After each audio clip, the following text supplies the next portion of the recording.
네, 안녕하세요. 여러분들 반갑습니다. 데이언 멘토 권혁철입니다. 오늘 SK 이터닉스에 대해서 좀 말씀을 드리려고 하는데, SK 이터닉스라고 한다면 다양한 신재생 에너지 사업을 하고 있는 기업이죠. 그래서 오늘 거시적인 측면에 대해서 좀 얘기를 나눠보려고 하는데, 사실 여러분들도 아시다시피 이 트럼프가 당선이 된다라고 한다면 이 신재생 에너지 기업에 대해서 좀 모멘텀이 상당히 약해지죠. 그런데 오늘 한국 시간 새벽에 이 바이든이 대통령 후보를 사퇴하겠다라고 밝혔었는데요. 그래서 트럼프가 당선이 될 확률이 상당히 높아졌습니다. 그래서 오늘 이 트럼프의 공약에 대해서 말씀을 드리려고 하고요. 그리고 여러분들께서 SK 이터닉스에 대해서 궁금하신 점이 있다라고 하신다면 댓글 남겨주셔가지고요. 제가 그 댓글을 하나하나 읽어보고 이 궁금증 해결해 드리도록 할 테니까 댓글 남겨주시면 정말 감사할 것 같습니다. 그러면 SK 이터닉스 본론으로 한번 들어가 보자면, 일단 여러분들은 아시다시피 SK 이터닉스 풍력이라든지 연료전지, ESS, 태양광 등등 이 다양한 이 신재생 에너지 사업을 하고 있는 기업이죠. 오늘 풍력에 대해서 좀 얘기를 나눠보려고 하는데, 사실 풍력 같은 경우는 우리나라 특성상 땅이 좁고 바람이 많이 부는 지역이 협소해서 이 태양광보다 모멘텀이 적었던 건 사실이에요. 그런데 지금 현재 각광을 받고 있는 것은 해상풍력이라고 말씀을 드릴 수가 있을 것 같은데요. 우리나라가 삼면이 바다이다 보니까 해상풍력에 대한 모멘텀이 좀 강해졌습니다.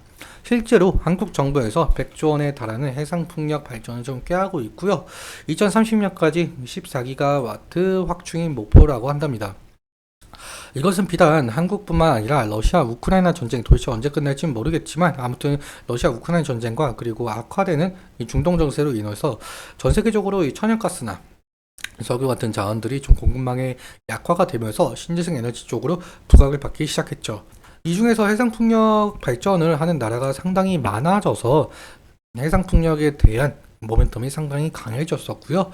또 한 가지 같은 경우는 AI 산업 발달로 인해서 부족해진 전력 인프라망이에요. 그 전력 부족을 좀 타파하기 위해서라도 신재생 에너지 쪽이 상당히 관심도가 올라가는데, 그 중에서 말씀을 드릴 수가 있는 것이 해상풍력이라고 말씀을 드릴 수가 있을 것 같습니다. 해상풍력 같은 경우 다른 신재생 에너지에 비해서 발전 단가가 싸고 친환경적인 대형 해상풍력 발전이다라고 밝히고 있고요. 왜 그러냐고 한다면 이 데이터 센터 건립이 있다면서라고 한답니다. 이 데이터 센터 같은 경우, 그러니까 AI 데이터 센터 같은 경우 기존 데이터 센터에 비해서 6배 이상 전기를 잡아먹는다고 하는데요. 이 전기 먹는 하마라고 표현이 될 정도로 상당히 전기를 잡아먹고 있는 상황입니다. 왜 그러냐라고 한다면, 사실 AI 서비스 같은 경우 필수적인 것은 데이터 저장이겠죠.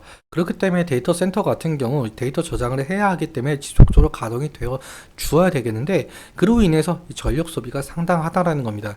이 전력 소비가 상당하기 때문에 다양한 전력 인프라망이 건설이 되어야 되는데, 그 중에서 해상풍력이 좀 각광을 받고 있었다라고 볼 수가 있을 것 같습니다. 하지만 이 신재생 에너지 쪽에 대한 모멘텀이 상당히 꺾였는데요. 바로 이 트럼프 당선 확률 상승이에요.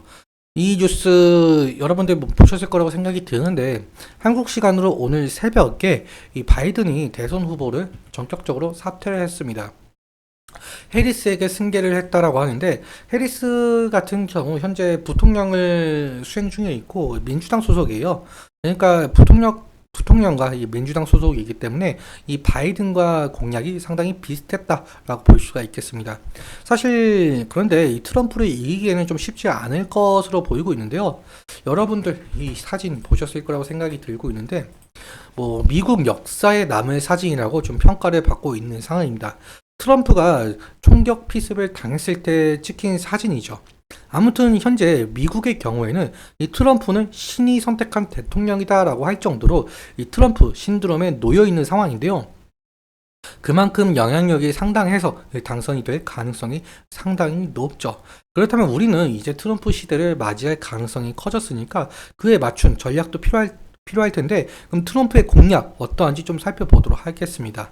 트럼프의 경우에는 이 신재생 에너지 대신에 석유나 석탄, 천연가스 등 전통적 에너지 인프라에 대한 대대적인 투자를 주장을 하고 있는데, 이유는 이 단기간에 일자리를 늘릴 수 있다라는 이유를 들면서 전통적인 에너지를 회귀하자는 입장을 좀 내비치고 있습니다. 좀 더 자세하게 살펴보자라고 한다면 트럼프의 경우에는 여기 이 부분을 보시면 될 것 같아요. 기후 정책. 사실 신재생 에너지 같은 경우 기후 정책과 상당히 맞닿아 있는 부분이죠. 여기 보시면은 친환경 보조금 축소를 하고 그리고 원유 시추까지 장려할 정도로 기후 정책에 대해서 상당히 안 좋은 입장을 좀 내비치고 있는데 실제로 트럼프가 어떤 말을 꺼냈냐면은 취임 첫날부터 전기차 의무화를 폐지시키겠대요. 그러니까 신재생 에너지를 새로운 녹색 사기라고 표현을 할 정도로 신재생 에너지 쪽을 상당히 싫어하고 있다. 그러니까 트럼프 임기 내내 친환경 산업에 대해서 타격은 좀 불가피할 것 같다라는 말씀 드릴 수가 있을 것 같고요. 그러나 우리가 이제는 바라봐야 될 것이 SK 이터닉스는 과연 이 트럼프 리스크에 대해서 어떻게 대비를 해야 될 것인지 그것을 좀 중요하게 봐야 될 것 같습니다. 그럼 차트 보면서 어떻게 우리가 대응을 해야 될지 말씀을 드려보자면요. 오늘 7.96% 하락을 하면서 마감을 했었어요.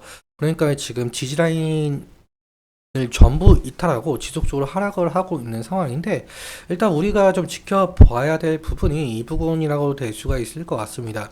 이 부분까지 이탈을 하게 된다고 한다면 지속적으로 하락할 가능성이 있으니까 리스크적인 관리는 필요할 수 있을 것으로 보이고 있죠.